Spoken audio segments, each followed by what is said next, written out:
This is the second webinar of 2023 for the MERLIN research project on restoration of natural ecosystems in Europe.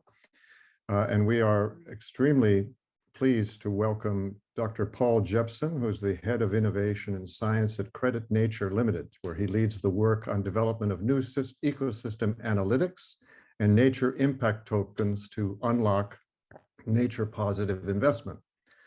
With 40 years experience in international conservation research, policy and practice, he directed Oxford University's master's program in biodiversity conservation management and held senior research fellowships at the Said Business School and Smith School of Enterprise and Environment.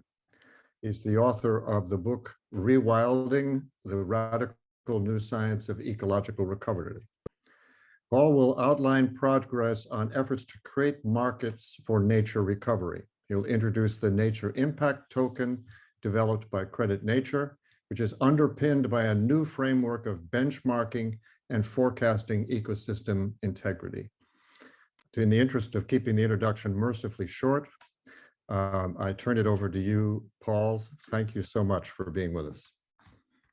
Thank you, John, and thanks everybody for the for being here and for the introduction to speak on what I think is a very exciting development at the moment. That we've got these new markets, new financial interest in investing in something which I'm sure will be close to all of our hearts, restoring ecosystems and nature. First of all, if there's anybody on the call who, from the BioFresh project days, I would like to say a big hello, and just to say that perhaps, I mean, when was that? 10 years ago, I haven't really had that much time to engage with freshwater science and policy, but I haven't forgotten, and actually, as we'll see in this presentation, there's an opportunity for me and hopefully others to come back to this in terms of metrics.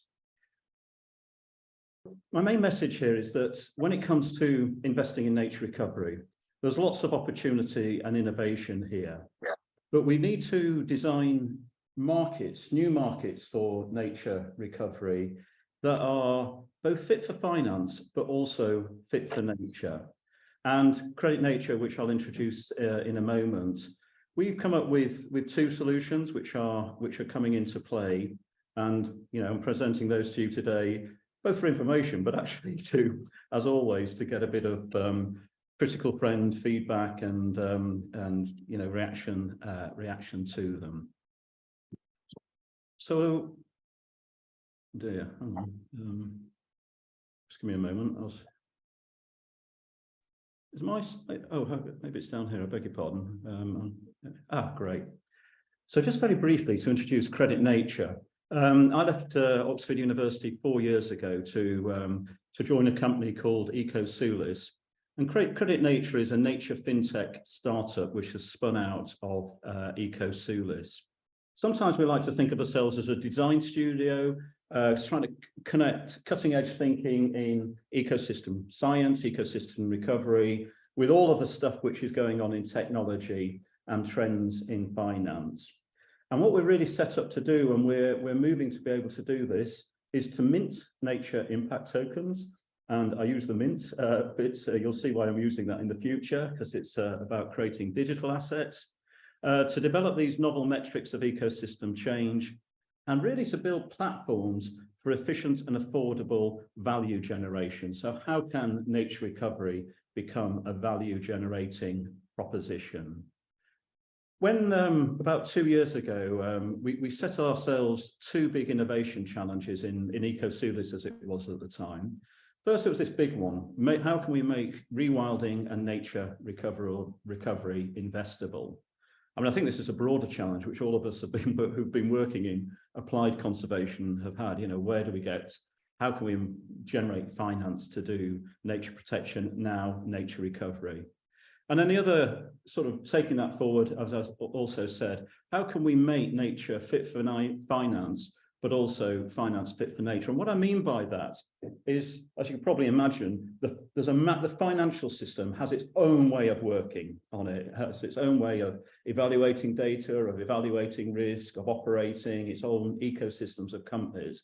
So this is a big institutions in that sense.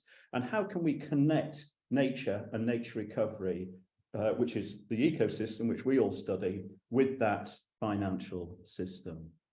I think now we're coming up to this question, which, you know, I'm glad to present today, is also how can we connect that realm of freshwaters, of lakes, rivers, and seas? How can we bring this in to the emerging design of voluntary nature markets? And I'm hoping, you know, this presentation will lead to a discussion on that. So very briefly, I mean, Jan's given an introduction on this. I thought I'll just start with a high-level policy overview as I see it. Then I'll give our perspectives on nature market architecture, so how these new markets perhaps should and could be designed. I'll then introduce the nature impact token. I'll then go on to the metric framework, and then I'll finish up with some sort of where our early thinking is at how to integrate freshwater into the metric framework, which we call NARIO.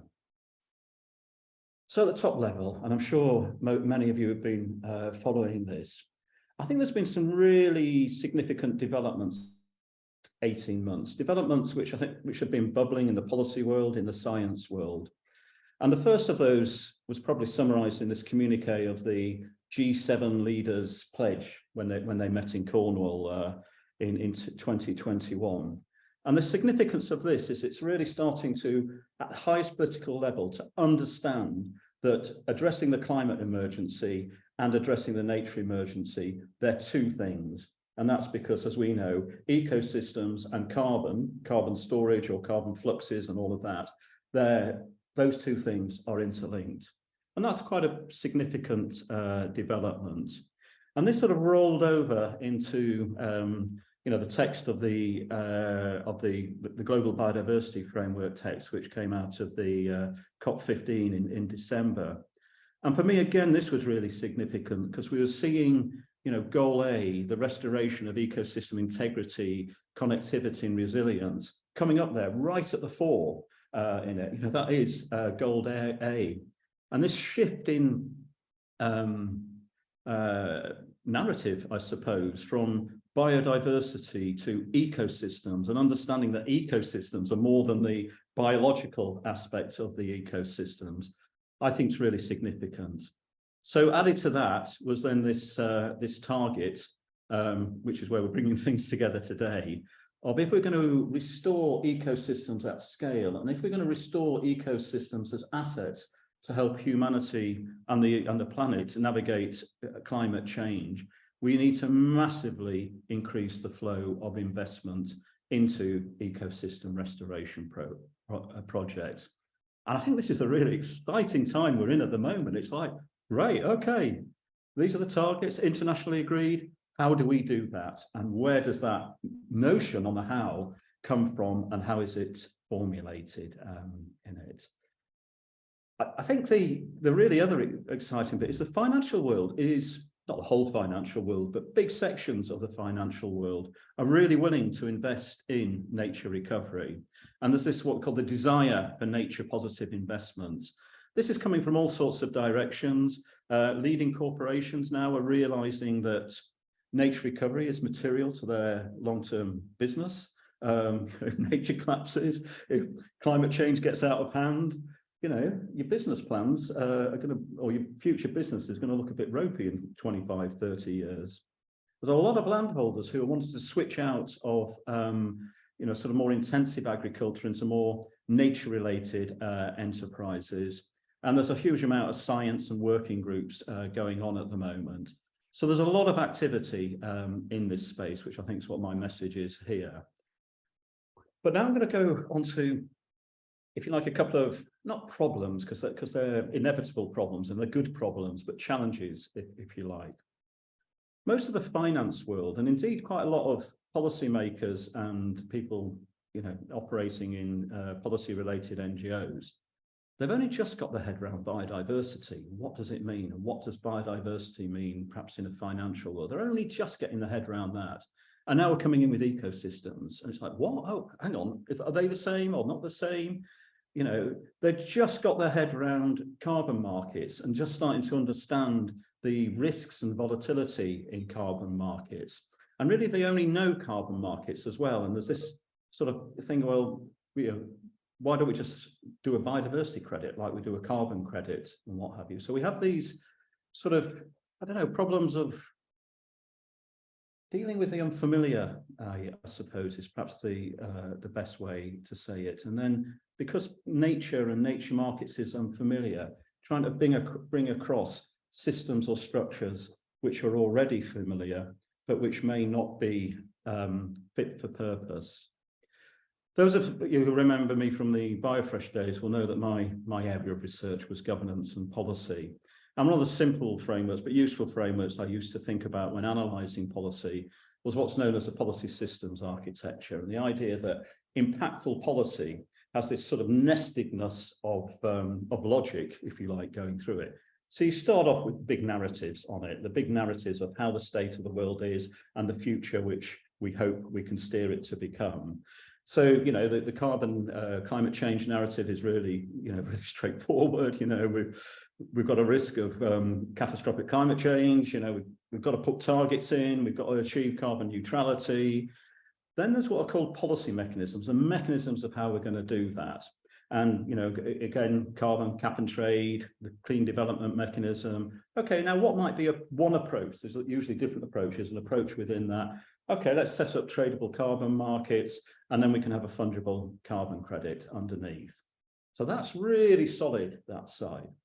When we're looking at the biodiversity side, we're getting the narrative in place now. You know, the goal is to become climate neutral and nature positive. The goal is to start doing nature-based climate solutions and so forth, or nature-based solutions.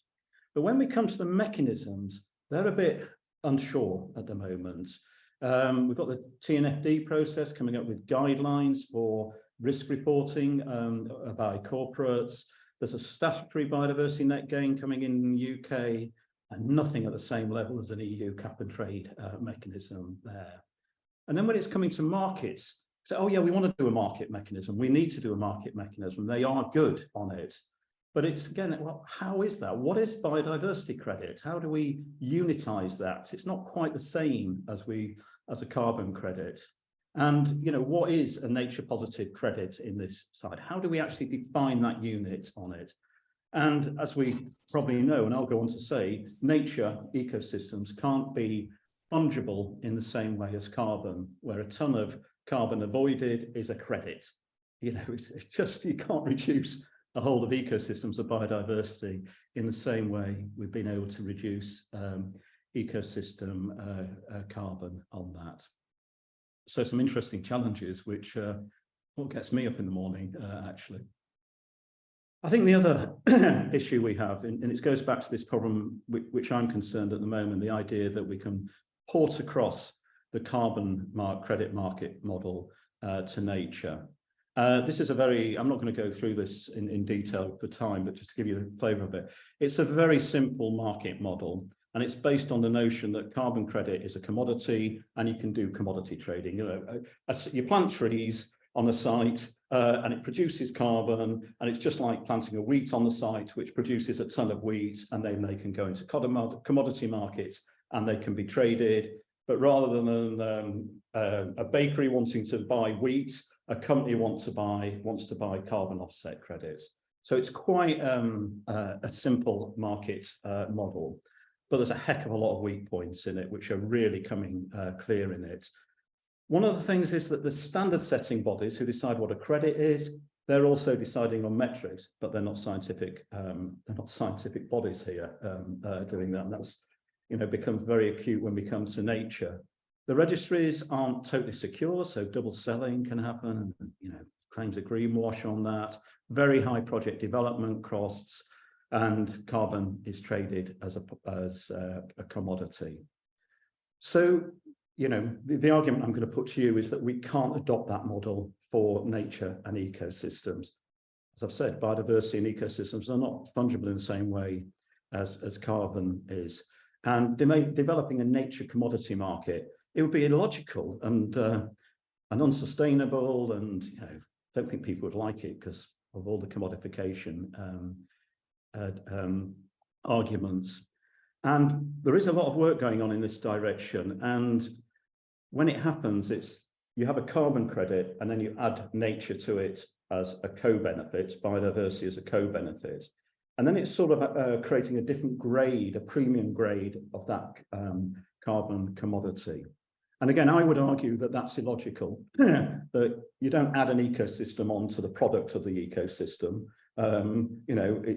It's turned round. It's the land and the soil which produces the things which are commodities like carbon or wheat.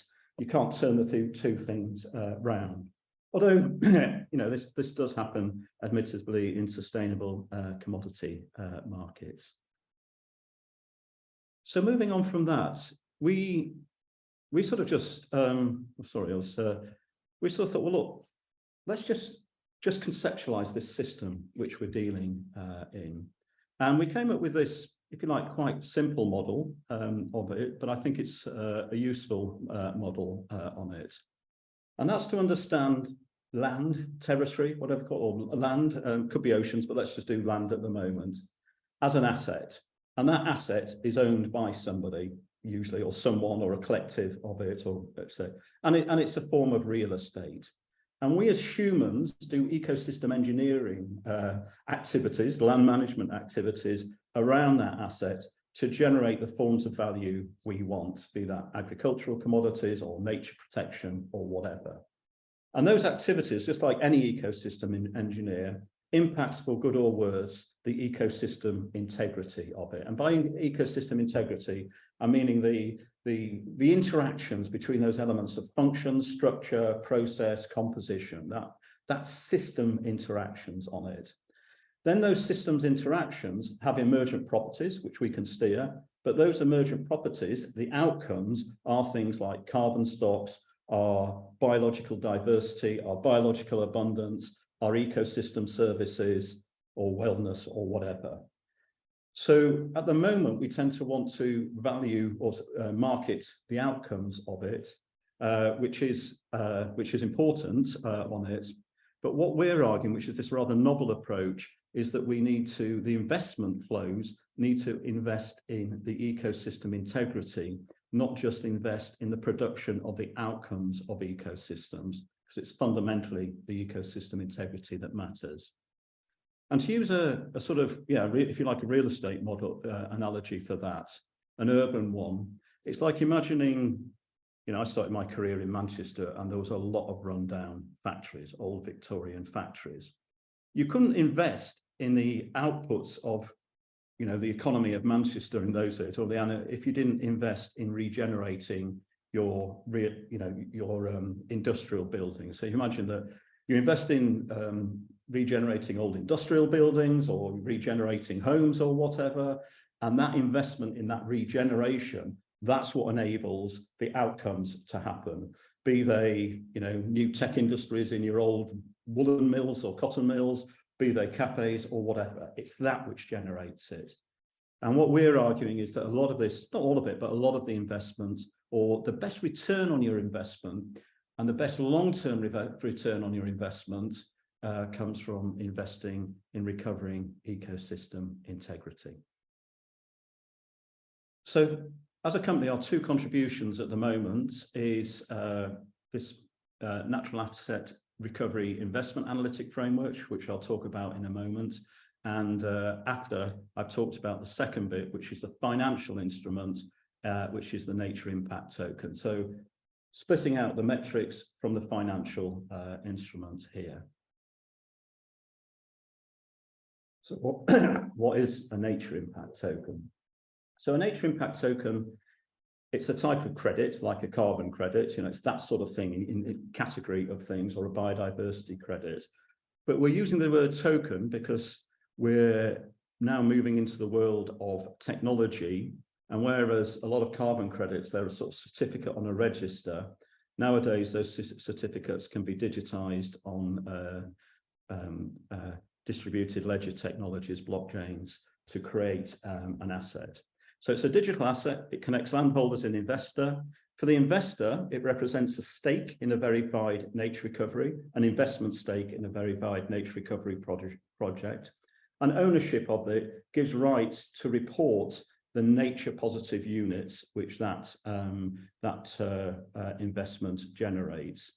And why would you buy it? It's linked to reputation and other benefits. You can report your nature impact. It's the other thing which has it's immutable, it's transparent, and it's accessible. The data is accessible because it's all on the blockchain. And one of the nice things about doing digital assets and tokens on it is that you can split up a project into different phases. So we use this term token addition. So it might be that a landholder wanting to do a nature recovery project says, right, I'm going to do that transition out of wherever I'm at now, maybe agriculture or intensive livestock farming, to a more nature-based enterprises where I'm going to get investment from tokens, tokenizing that. They may start off with a reset edition, which is doing a lot of the changing the land infrastructure so that nature can recover. That will produce a number of nature impact units, which I'll talk about in a moment. And that would last until they've been delivered, which might be 10 years. Once we've got to that level of uplift in the ecosystem, then you can issue another token. And this is good for the landholder because it means that they're not locked in long term, good for a nascent market there, but also they can refinance their recovery project over time. And it's good for investors or corporate buyers because you can go on an investment journey and you can start off at different levels along that investment, depending on the asset which you want to invest in. So that I've slightly run over because I'm going to describe this a bit more in detail in a moment. But it comes back to this question of what form of financial asset would a nature impact token be? Or what sum of financial asset should a nature positive biodiversity credit could be?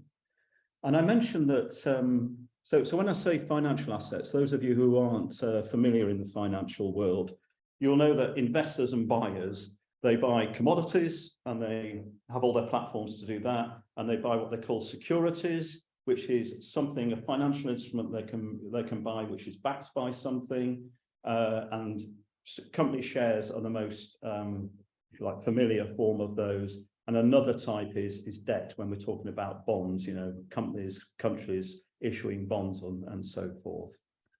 So as I've mentioned, that we're very uncomfortable about the idea of ecosystem integrity or biodiversity being traded as a commodity. But we do think it can be traded as a form of share. So if you look over on the left-hand side here, we've got the typical company share, which is owned by stockholders. It takes the form of a digital stock certificate, and it generates a return, both in terms of the dividends that share pays, and maybe the fluctuations, and the fluctuations in fair share value. And it's securitized by fractional ownership of the company assets. So we think we can do the same with a token, that a token represents an impact share in a recovering natural asset. It takes the form of a digital token, and the yield of it is not a financial dividend. The yield of it is nature impact yield, nature impact units, which I'll talk about in a moment. And then the securitization of it, what is it? You have a fractional ownership of a nature impact. You have the right to report that nature impact in your, it's called environmental social governance balance sheets, just as you would report financial dividends in a financial balance sheet. And then it has quite similar levels of fungibility, where shares are fungible at the share class level, and the tokens will be fungible at that edition level I just talked about. So in some ways, this is quite a novel and a radical proposition, that we actually start, we present nature impact tokens as a new asset class, which is an impact share, which is somewhat analogous to having a share in a company on it. And we believe that with that logic, we can start building high integrity nature recovery markets, which are fit for purpose. So if I just explain that a little bit more, and I'm going to get onto the NARIA framework at a moment, the way you need to imagine this is as follows. I'll just take you through the logic. So I'm working up from the bottom of this illustration.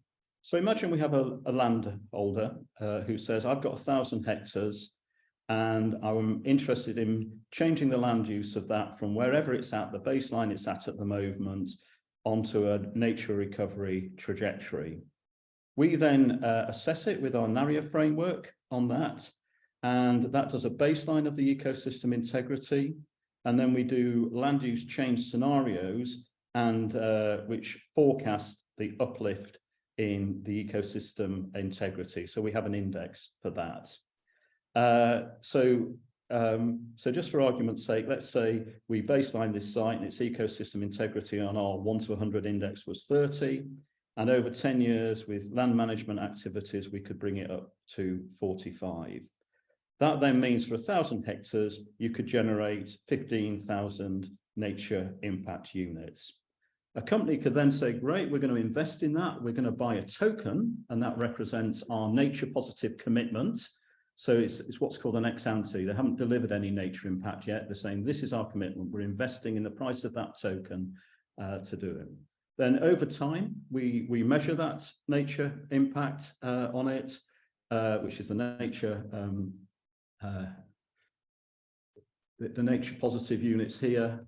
And then the company, as those are confirmed, the company can then redeem them, if you like, and report them against their impact reporting. So it's like you have a fractional stake in the overall project. Unlike carbon, the carbon sequestration can't be located in a tree. Ecosystem uplift is always located in an area, and then that enables the reporting. That investment confers within it the right to report that number of impact units, not the 15,000 impact units, the fractional stake. So if you've got one token of 1,000 hectares, you could report a maximum of 15. You've got 100 tokens, 150 and so forth on that. Great. All right. So I've just been a bit attentive to time here, so realise there's quite a bit to cover. So I've given that high level look at things and talked about this development of nature markets, and that in my view that carbon markets are not a model we can just carry over. We need to design a new model, and I've suggested that new model needs to be based on a financial instrument which represents an impact share, a type of security rather than a commodity, which is what carbon is at the moment. And I've suggested that we can do that through tokenization, where a token represents a fractional stake in a nature recovery project, and that token can be bought. It could also be resold, and that token produces nature impact units, which can be reported but can't be sold in the marketplace, so they can't become a commodity in that way.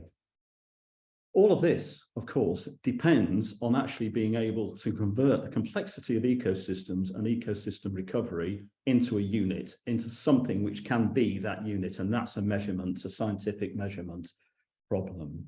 So I'll now introduce our solution to this, but just before I do, we call it, at the moment, there's loads of companies trying to come up with that metric on it. And we call it the Wild West of biodiversity metrics. And there's been some quite nice, very nice reports on this. There's a general set of themes which come out of this, that sometimes it's just focusing on the outcomes, a few species. What's the rationale for choosing particular taxa to measure biodiversity? Often it's using quite old data, or data which can't be forecasted earlier, or you're just repurposing existing data sets. And some of the costs associated with field data may be a bit unrealistic. And this is frustrating the development of nature markets at the moment, because you can imagine, the landowners don't know which metric to choose, and the finance people don't know which metric to choose. Nobody knows what is good.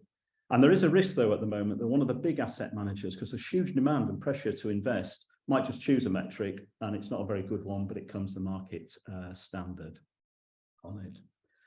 So we've come up with this metric, which we call NARIA. And you might want to ask some more questions about this in the discussion, but I'm going to give you the overview of it. So again, we set ourselves that challenge. Well, how do you create a metric of ecosystem recovery? So we had that framework to start off with, and we said, right, we're going to focus on a metric of ecosystem integrity because we want to unlock, through a market mechanism, investment into, if you like, the regeneration of those urban buildings, the regeneration of degraded nature's natural systems here. And I said, right, so actually, where can we start here? And where we started, and this is coming from my interest and background in rewilding science, was the paper by Pierre from our house, which you may have seen it in Science, Restoring Complex Ecosystems. And they basically said that if we increase 3 dimensions of ecosystems on a scale, then that will put in place the processes through which ecosystems can not only recover, but can begin to self-recover. And those 3 dimensions were natural disturbance, trophic complexity, and dispersal on it. So they're okay, we've got that to go from. Then, of course, we looked at loads of other metrics, and we kept coming across this notion of baskets of metrics that people, we measure through a basket of metrics, rather than one simple metric. So that led us to think, okay, so a basket of metrics, what indexes use a basket of metrics approach? And a consumer price index is the most common one. You can see we're always trying to sort of do things which connect with understandings in economy, policy, finance, and so forth. But then we thought, well, consumer price index, a basket of metrics, what we buy in a shop, yeah, that's okay, but that measures what we buy and it measures sort of economy. It doesn't measure anything about integrity, really. So we looked around and we came across, well, we didn't come across, we thought, well, what about the Human Development Index? That measures a complex system. And actually, it's got a really lovely architecture to it and a very simple, but what we believe is a good architecture to it. So it starts off not with metrics, but what is the dimension of the system? What are the key dimensions of the system that in interaction develop human enable human development, enable ecosystem integrity? So we put those 3 dimensions from the Rewilding Complex Ecosystems paper together. And then we thought, yeah, but there is this well-known interaction between biodiversity and ecosystems. How can we do that? And what's present, what species are present matter on it. So we added another one called niche utilization. And what we're keen to add to this going right is a freshwater dimension. And we've also got a soil one, which we're still dithering about how to measure that. Then what it says is, right, okay, get the dimensions and then think about what is the best indicator, what is the best way you can measure that dimension. And these are what we call the metrics. Some of them, like landscape connectivity, are well developed. Actually, spatial heterogeneity is well developed in the landscape ecology literature as a metric of natural disturbance. There was from IDIV in Leipzig, there was prototype, I think, trophic function index, which we took and we developed. And then we developed, actually, there was a bird trait diversity index in the US, which again, we developed to measure those things. So then you get your metric and then you think, okay, what indicator data can we put into those? So we're sort of slightly doing it in a different way here. And then that sort of thing, and then we're able to think about, okay, what is the most affordable? What is the most effective? And at that level, when we're measuring, or sorry, giving our index results coming out of it, we can then do a confidence levels on the index results. So if we're forecasting, I should say actually that the unit, that's the ecosystem integrity, and then it produces a unit uplift, and we have an algorithm to do that.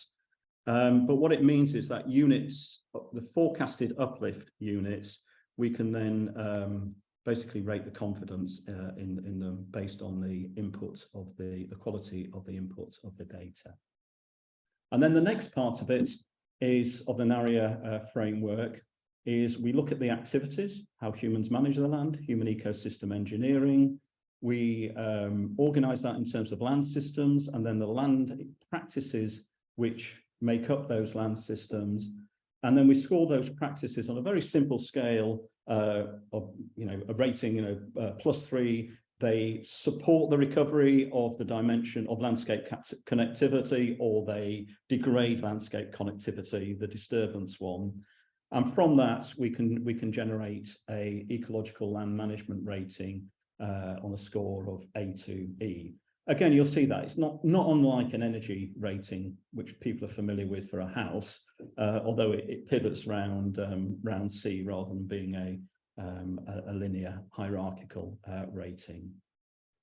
So that's in brief, that is our NARIA framework and how we are currently evidencing the tokens.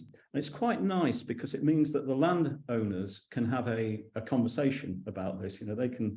We develop scenarios for them and say, look, this is rewilding max, this will get you the maximum nature recovery, but you're going to have to do quite radical land use change, or this is a more modest one, but you're only going to generate tokens which can do 5 nature impact units per token rather than 15. So it enables landowners to make those decisions, and it also creates diversity in the markets. It's a bit like companies, whether they've got good revenue projections for their shares or smaller revenue projections on it, and they may be more risky or whatever on it.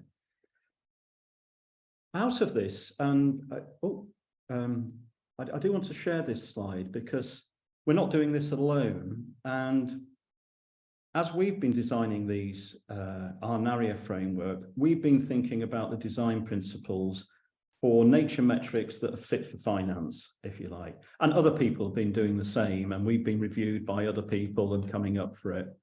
And there seems to be these emerging 9 principles for nature fintech metric design. They need to be holistic. I've just described one which has. They need to be rooted in the latest science. They do need to have a social ecological components, recognize humans parts of ecosystems. So you'll see why we did that ecological management rating. They need to be consistent, something that can be applied across multiple biomes. They need to be future-proofed, have these architectures which you can improve as data and technology improves. And you can see why we have that middle band and that data rating in ours. They need to be affordable. This is really important to apply, because you can't spend all your money on monitoring in financial markets. They need to be verifiable. You've got, the markets now, they want to know what the asset level data is, see the data on it and have that verified. They need to be usable. They need to be things which people can get their head around quickly, and they need to be aggregative.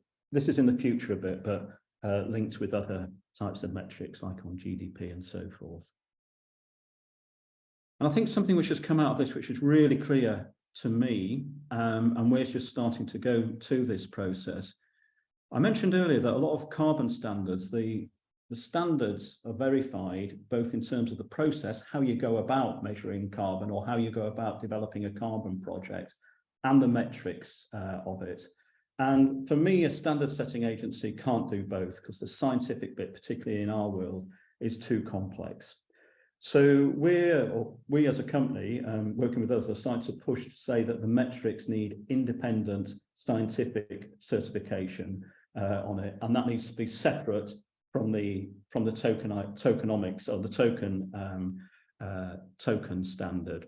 And that a credit could, there won't be one metric that supports biodiversity credits. There won't be one metric that will support ecosystem integrity tokens.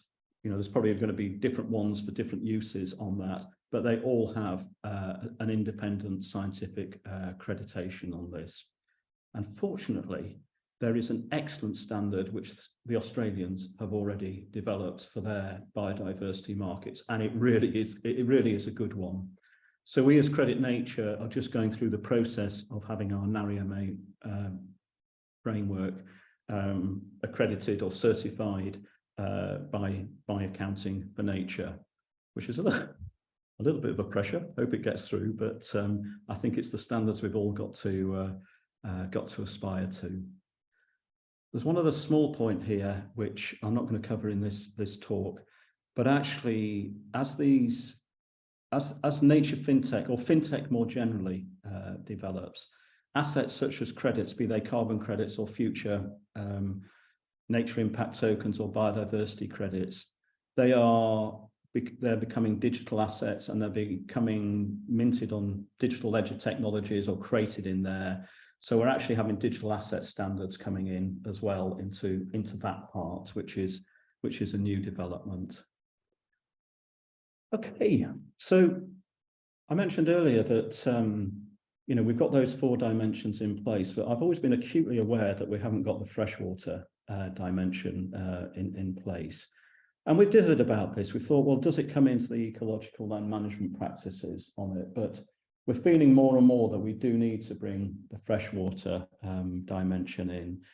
And for the last 4 weeks, we've been on the very early stages of a CivTech challenge in Scotland, and been talking to a lot of people there, and some really exciting projects emerging in the freshwater space. So we're planning to, well, it's in the work plan now, to add a freshwater dimension to NARIA, and we'd really love some academic collaboration on this if anybody on the call is interested. And there is a really good starting point for this. Again, some of you on the call may be aware of this, that in the US, they've been issuing freshwater credits for quite a few years, not a massive amount of years, but there's a really good body of science and functional ecology-based science underpinning those credits. And we're just starting to get our head around this. Also in, I'm speaking from England, Oxford at the moment, but in Scotland, there's some really exciting visions for freshwater restoration or river restoration, which are just, I won't say they're perfect, but they've got loads of potential for tokenized investment projects on that. Okay, so I've covered quite a lot of ground, but just to conclude on this, a few thoughts to conclude. First of all, our NARIA framework and our tokenomics, our token technical framework, they're both there in technical white papers, which we share with our partners under NDAs. And all of what I've talked to you, it hasn't just come out of my team's head, and it hasn't just come out of CreditNature.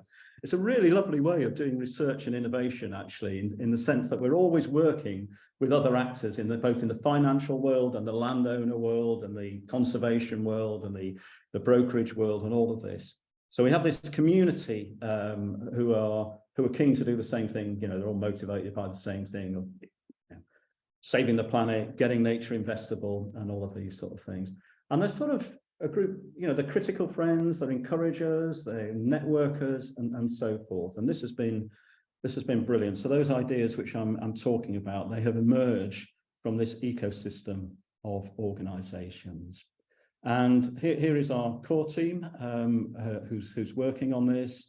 We work, as indicated, we work with quite a lot of outsourcing companies as well where need be on it.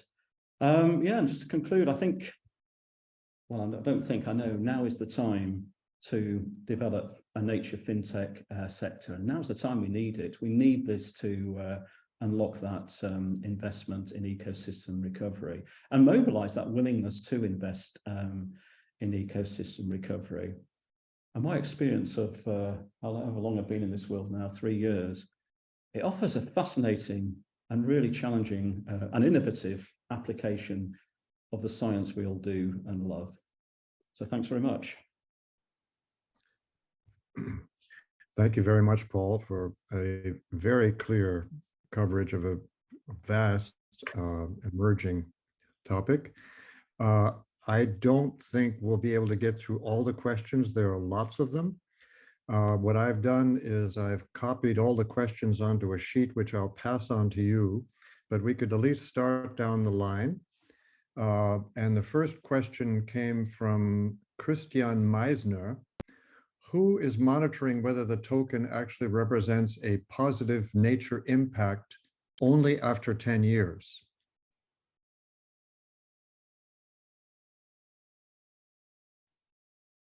You're muted, Paul.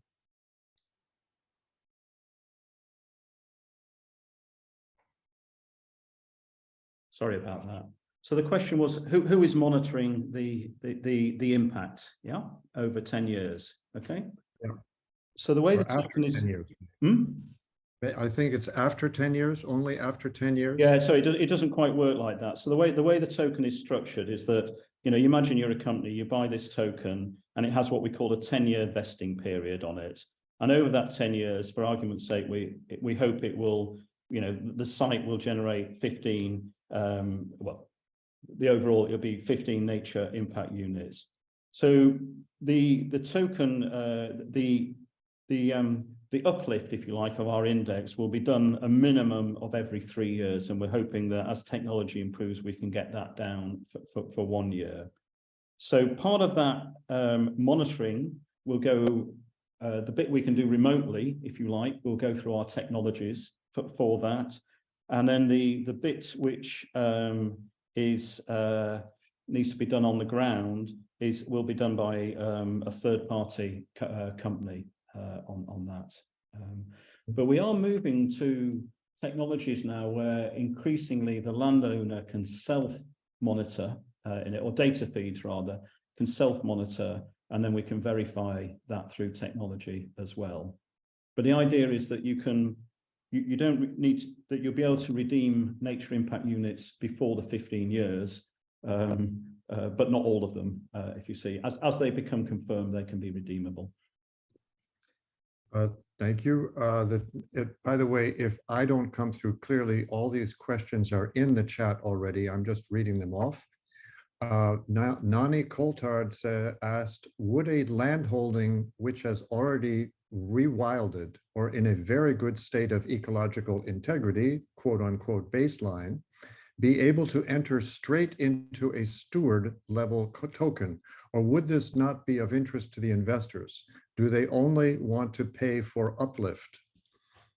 Yeah, really good question, and one I get answered. So the first bit to that is that if you've got an already good natural asset, you could issue a stewardship token on that, on it. And a lot of people are asking this, particularly for its use in, you know, to protect high value natural assets like tropical forests or whatever. The question of whether an investor would want to buy that or a corporate would want to buy that, to be absolutely frank, we don't know yet. We haven't sold a token yet, so we don't, you know, this whole question about what do people want to buy is very open at the moment.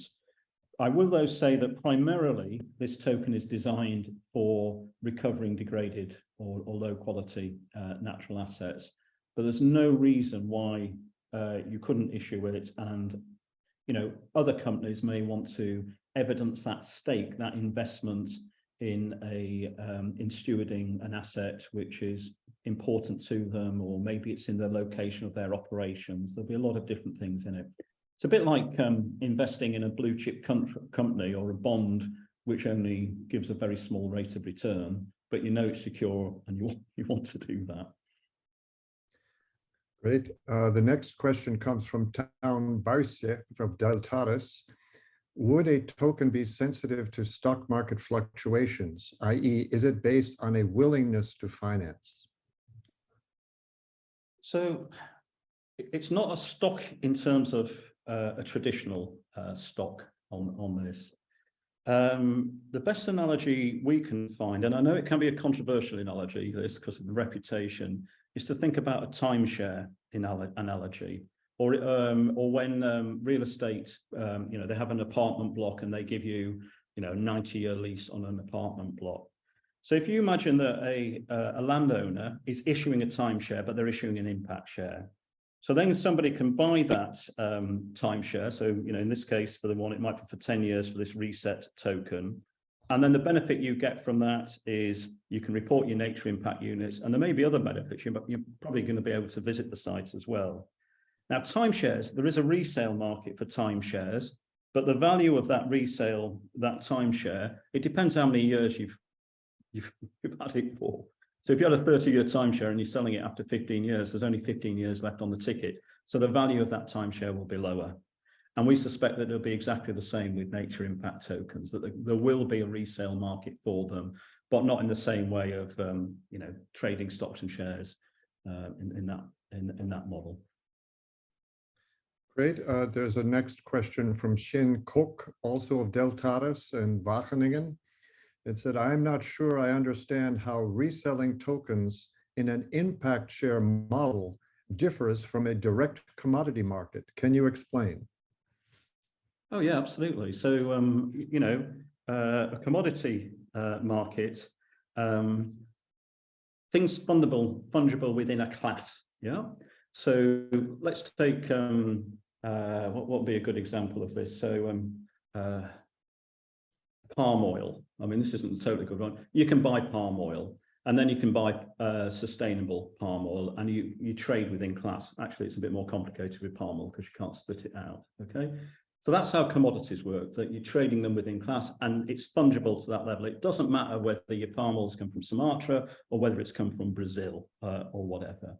A stock is different because it does matter. A stock in Microsoft is different from a stock in CreditNature. They're two totally different entities on it. But we may issue different types of stock, like we offer an ordinary share and you've only got rights to dividends, or we offer a different type of share and you've got rights to, you know, our assets if we go bust or whatever. So they're fungible within classes, but not within grades. So commodity is fungible within grades and stocks are fungible within classes, but a stock in, you know, so a stock in a nature asset in Scotland, yeah, is not the same as a stock in a nature asset in Germany, because the context matters. Just as a stock in a company based in England may not be the same as a stock as a company based somewhere else. So they're fungible in a different way there, and because of that, they have different market dynamics to them. Great. We have two questions from an organization, Finance Earth. The first is, can you explain how being able to report and or then sell the token interact, please? Surely you can report it and then sell it. That's the first. Maybe I'll take one question at a time.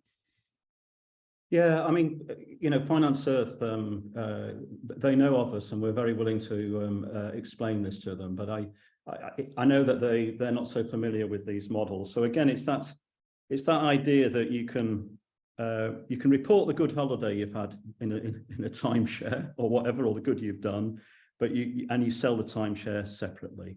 So you can sell a token, but a token comes with a package of forecasted nature impact recovery units, yeah, nature recovery units or nature impact units. So the idea is you can't sell the nature recovery units. You can only sell something which is linked to an asset. And that is because a nature recovery unit, unlike carbon, cannot be disaggregated from the bigger space, because ecosystems and biodiversity, they work at a certain scale and flows within scale. And to be honest, I'm not quite sure why anybody would want to sell a nature impact unit, because those are reportable measures of nature impact and they're recorded. And once you've recorded your nature impact, they're recorded. There doesn't need to be a secondary market of nature impact units, but I can quite understand why people might want to sell a share in a company, an impact share. So I think they're different. It does take a bit of time thinking about this, but they're different things. Okay, there's a second question from Finance Earth. Will there be any flexibility in the metrics used based on the habitat type? Yeah, that's a good question. That so, you know, I would put it back to Finance Earth and ask them what they mean by habitats and how they conceive of habitat. Yeah. So that's not so. As we understand it, when you come to an ecosystem, the word habitat is a pain actually, because in administrative culture, habitat has often been reduced to a vegetation assemblage, which can be standardized, and then the notion that vegetation assemblages support wildlife, you know, characteristic species. And that's quite strong in administrative culture, and it's actually quite strong in financing. But ecologically, we know we don't really understand habitats like that in it. You know, the notion of eco-space is a more powerful concept of it. So the question is that, do you need metrics for different ecosystems? I think I'd rephrase that question for, and I'll say absolutely likely, but actually those dimensions we're talking about, a lot of them do have consistency across ecosystems. So those 4 dimensions I showed, any ecosystem which has co-evolved with megafauna, and we would now argue that a large proportion of the Earth systems did evolve with megafauna, that those dimensions will be consistent across space. What we're starting to find with NARIA is that you add a dimension which is specific, add 1 or more dimensions which are specific to the particular ecosystem, and there may need to be some modifications of the calibration of NARIA for different, when I'm talking about ecosystem, I'm talking about broad ecosystem types, eco-regional types there. There is a question here from Jane Fiona Cumming. How does this align with Operation Wallacey, the OP wall basket? Yeah, great question. So the simple answer is, does it align? So I think it's probably complement, maybe is the better word. So you remember that circles I put, and I had the asset, the human activities, the eco-engineering, ecosystem integrity, and then we had the outcomes of the ecosystem. So the NARIA framework measures ecosystem integrity on it, and the OPWAL framework, they'll correct me if I'm wrong, as my understanding, that measures the biodiversity outcome on it. And then you remember when I mentioned the notion of basket of indicators? So theirs is a basket of indicator approach, which is a bit more equivalent to a consumer price index type approach on it. And ours is a jigsaw of metric approach. We use that because they build a picture of an ecosystem rather than what's in the basket, the shopping basket, if you like. So again, they're different approaches. OPWAL is more measuring the biodiversity outcomes, and we're more measuring ecosystem integrity. A question from David Tulloch. First, are there not enough extant ecosystem local exemplars which could help to define a high integrity standard for most localities? Variation below this then creates a metric to define travel to distance for uplift potential. Yeah, they got cracking questions. And at the end, it is a really challenging bit to think through all of these questions. So this is a question about reference points, I think, David, isn't it? And there's 2 ways we're thinking at the moment.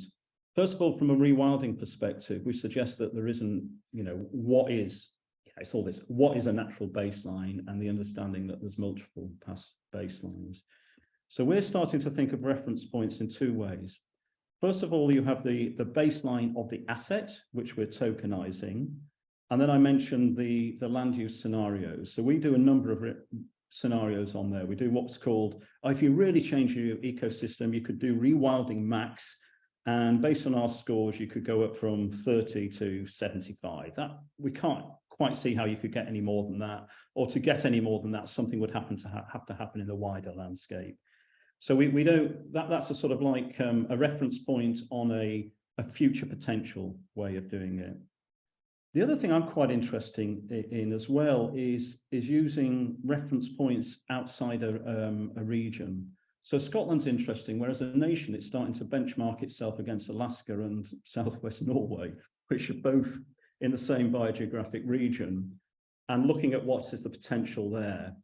So this is taking a more company benchmarking point of view, where you look at best in class and you're always benchmarking yourself against best in class. And I think we'll go for that way of doing it, because it's, again, in financial markets, they never say what is the reference point for, well, maybe they do actually. What's the reference point for a tech company? I don't know on it, but you tend to reference against best in class and benchmark against groups of things. So I think it'll play out into that way, in that approach, if you like. David Tulloch submitted another question, but I'm not quite sure how it fits in. There's simply 3 words: CivTech freshwater riverwoods. And I think he was responding to something you said at the time. I couldn't couple them. Yeah, I'm sorry, I can't I don't know what else to add. Maybe we move on to Keith Marshall from Hutton, who's asked, if it's voluntary, then can't investors choose to report only those that provide quote unquote returns in already degraded environments, e.g. the UK? Could they not also be continuing to exploit prime natural resources elsewhere, e.g. the Amazon, and not reporting these? Yeah, good point. Okay. So the answer to that is, yeah, you could do that. I think the TNFD process and the nature-rated risk disclosure, if we're talking about a corporate investor, I think it would make it very difficult to do that. And most companies at the moment, they're really, I mean, one of the things which is driving it is the reputational risk which comes from greenwashing. So we shouldn't underestimate the consequences for gaming the system for an investor here. And part of the reason that we're seeing this drive towards financial technology is it doesn't deal with the only investing in what you can report thing, but making sure that what you're investing in and reporting is valid. I think there is another valid point here, which is that, and we're already seeing this actually in some of the land acquisitions, is that you're getting this perverse incentive where degraded land is becoming more valuable than good quality land because you can achieve more carbon credits, and in our system you could achieve more nature recovery units from it. And this is an issue, and the way we're dealing with that is that we've got our metrics, and then we're putting in an algorithm on top of it where it's it's harder to score nature uplift points lower down the scale than it is higher up the scale, if you see. So we're trying to balance that there. But it's, again, these are the challenges and these are the things we've got to work through. Our general principle is we've got to get going and do it as well as we can with MVPs, but have that capacity to improve and iterate as, more technology, more thinking, more science comes on board. Okay, the next question comes from Jörg Stackbein. What about the energy consumption of the blockchain to create tokens? For example, Bitcoin has an energy consumption of a whole country. Yeah, so we often get this on the blockchain. So what you just to sort of a little bit of briefing on this. So blockchain is a type of distributed ledger technology. The first blockchains which were built from DLT, one of the first ones was the Bitcoin one.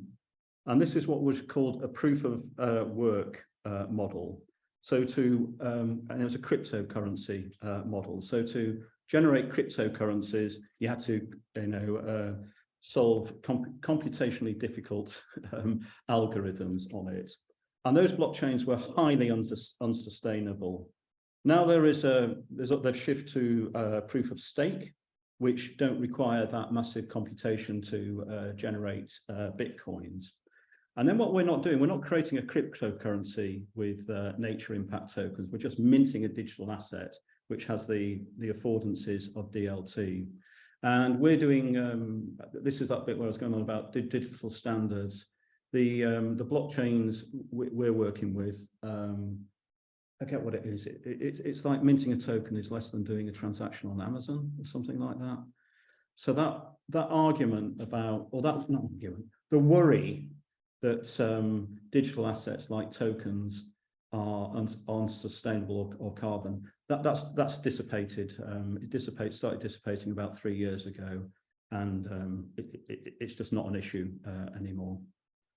Well, I won't be as categorical as that, but it's not a massive issue from a sustainability point of view.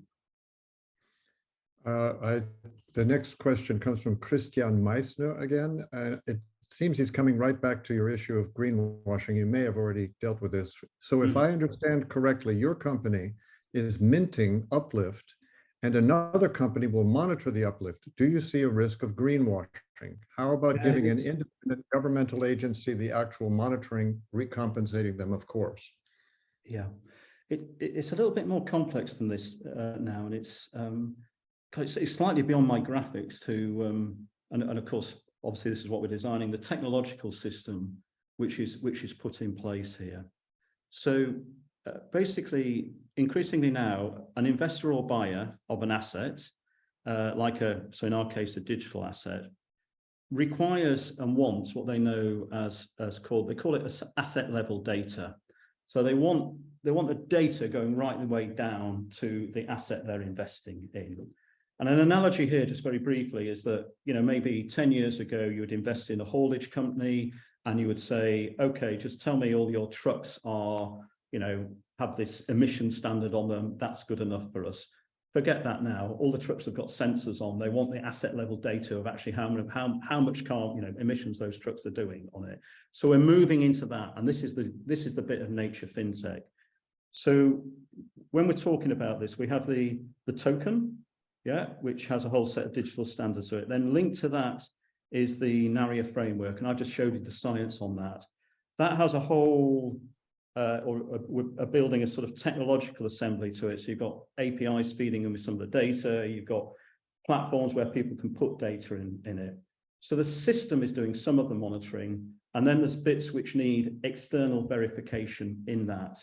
So part of the external verification obviously comes through the science standard I talked about. Some of it where, for argument's sake, you may want very high quality data for your vegetation, spatial diversity. The way you do that is you do it with a drone mounted LiDAR sensor.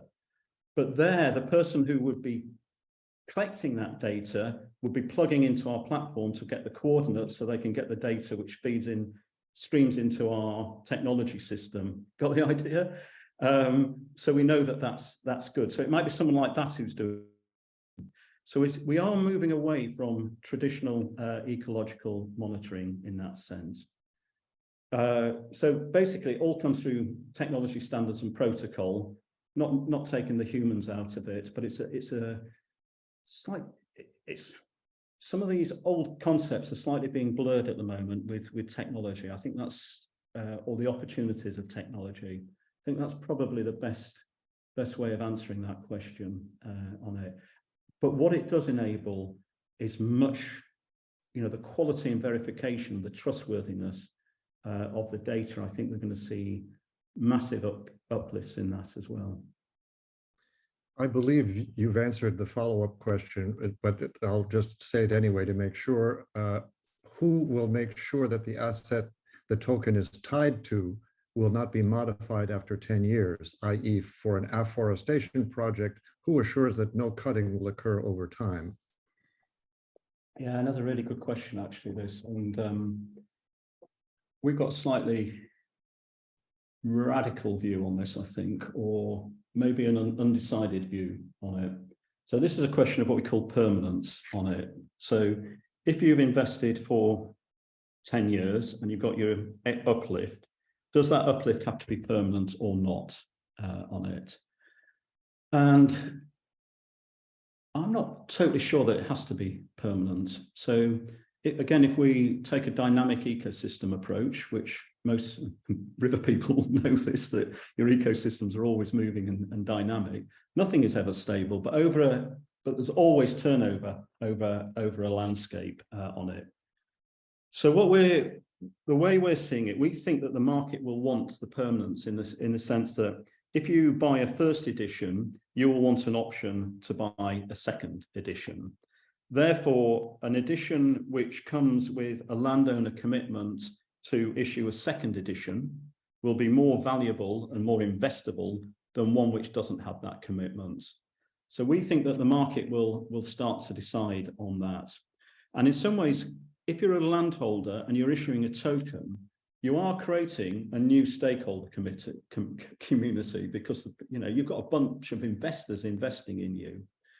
And you're probably going to think quite hard about whether you want to lose that potential for investment and lose that reputation of you being a poor investee in that sense. So at the moment, we're keeping that question fluid, I think is the way to say it. And actually,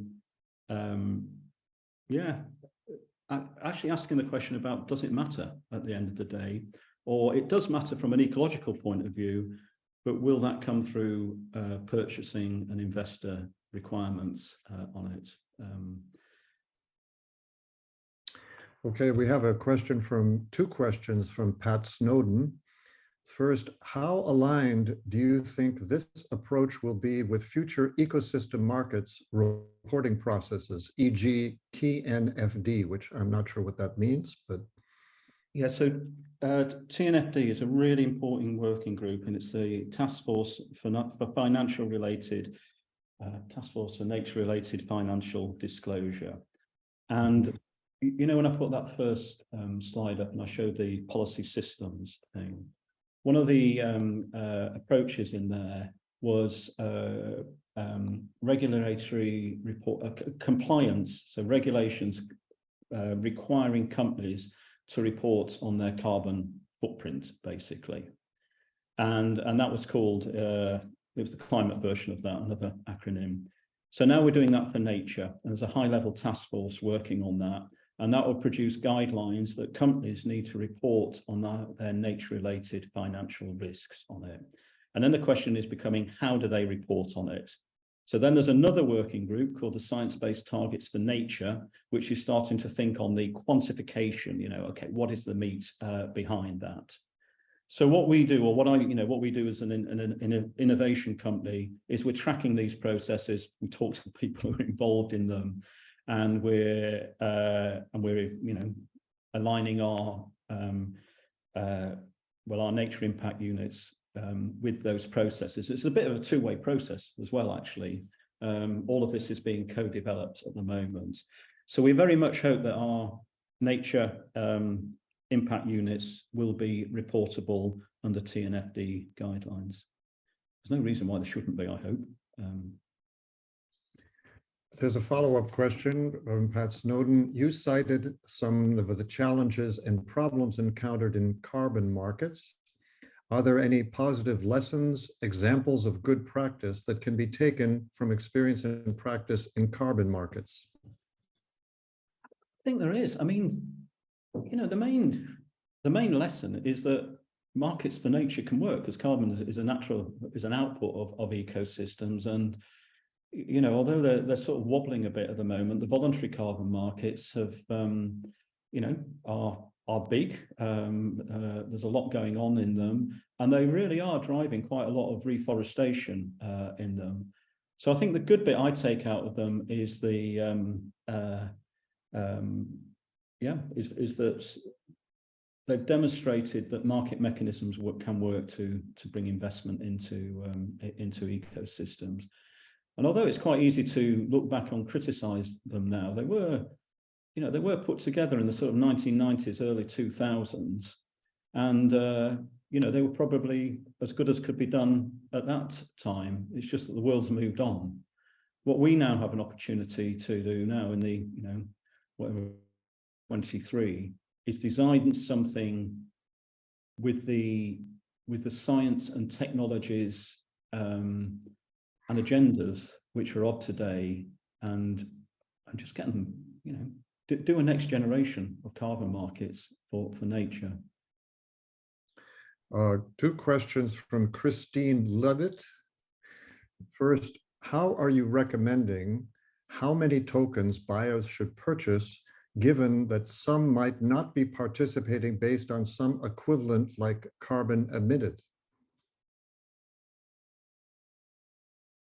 Sorry, just let me get that. So how are we advising? How are you recommending how many tokens buyers should purchase, given some might not be participating based on some equivalent like carbon emitted? Yeah, I'm not sure I totally understand that question, but I think probably the best answer to it is that we as a company, we're not working directly with the buyers. We go through intermediaries, and a lot of those intermediaries, many big companies, they have intermediaries who purchase their carbon credits. So we're working with those intermediaries, and they will probably answer that question. Pardon, I believe actually there's a follow-up statement that wasn't a question. I could read that now. Maybe that'll clarify. Yeah. All right. Theoretically, the token could continue to generate units after you've sold it. So you would only report what units have been uplifted so far and sell it for a price that accounts for what future units might be generated. Does that add clarity? Sorry. No, but I think I know what. Sorry, I'm just looking for the question just to read it. At the very bottom of the chat at the moment, or near the bottom. Yeah, sorry. God, this is a shame where we're not live, isn't it? We could just clarify this and nail it, because I don't want to. I'm going to send you the list of all questions. Yeah. Oh, hang on. Theoretically, the token could generate units after you've sold in it. So you would only report what units have been uplifted so far and sell it for a price that accounts for what unit might be generated. Ah, maybe that's the bit. So I think this is what, maybe this is what we're getting at. So if we had a token and just say it's this 10-year token and it's going to generate 15 units, forecasted to generate those 15 units, then if you said that I've held this token for 5 years and, you know, I want to buy a token in another asset, or what, I'm going to sell this. But in that first 5 years, that 5 tokens have been confirmed and that company has reported those 5 tokens, then there would only be a potential 10 tokens left on that addition on it. So that would affect the price of it. I think that's what we're getting at. But once those 15 tokens have been reached, then that token is it's sort of retired. Then that's held on it, and then you can do another edition, and you start off at that new baseline and go upwards. So, and then the new edition of the token will have that future forecasted uplift. Christine just that's a decent answer, Christine. She just followed up in the chat to say, my original question is just simply, if I'm a company, how do I determine how many tokens I should purchase? I don't know. You'll have to think that through with your advisors, really. And because that all starts coming through this, however you do your sustainability reporting, however you think about your nature-related risk, whether you're buying the tokens as a risk compensation, or whether you're binding, because I think the first buyer, there's quite a lot of nature-minded companies out there, and you know, they're going to think, right, you know, how much can we afford? How much do we want to put in? You know, what are the overall benefits of the asset? I think that's a bit of a hard question, because it's like, how do you decide how many shares you should buy in a company or whatever? So sorry, I can't answer that question very well, Christine. I apologize. There's a final question, I believe, from Keith Marshall at Hutton. If restoration aims to get to a stage that supports megafauna, e.g. lynx or wolves in Scotland, then obstacles will appear, social, economic. What other barriers will there be, e.g. lack of access for communities to benefit? Yeah, so another good question. So let's just put the sort of UK's, what do you call it, fear of large animals aside, because, you know, although we're trialing this in the UK, it's really for international application, and you know, there's links all over Europe. But I think the important thing here is about the community aspect of it. So increasingly, investors and companies want to buy natural assets, so an impact token which has some sort of social benefit to it. Partly also because, you know, for companies, their consumers are asking for this as well. So at the moment, the way our token is structured, when you're looking at the pricing of it, and this is the lovely thing about a digital asset as well, because it all goes in smart contracts, as that we recommend, and it's probably going to be one of our principles actually as a company, that if you want to issue a token through the CreditNature platform, that there has to be a proportion of the token revenue which is allocated to community purposes. But we're not specifying a particular model for doing that, because, you know, different places are different. But there has to be, you know, because it could go to, a community charity, it could go to, a community foundation, or it could go straight to, a local council or whatever. That will rather depend on the context and what the local people there want. But we are recommending that there's a community contribution built in to the token price. Well, I believe that has exhausted all the questions submitted so far. As I said, I have copied all these questions onto a sheet for your reference. I'm going to pass them on to you. Some may want to reflect back on some of the questions that are arising. It may not be useful.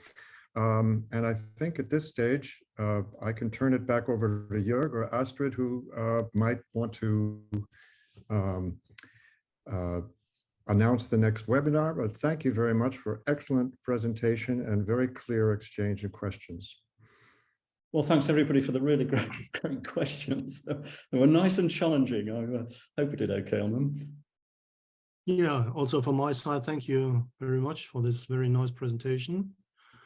Honestly, I don't have the next webinar in my mind, Astrid. Yeah. Yeah. Sorry, can you hear me? Yes. No. We have not yet decided. So it will be announced on the web page as usual. And yeah, very soon. We'll be there very soon. So as always, in 4 weeks' time, first Monday in the month, the recording of this webinar will be also online within the next days. Thanks a lot for being here, and we wish you a nice day and hope to see you again.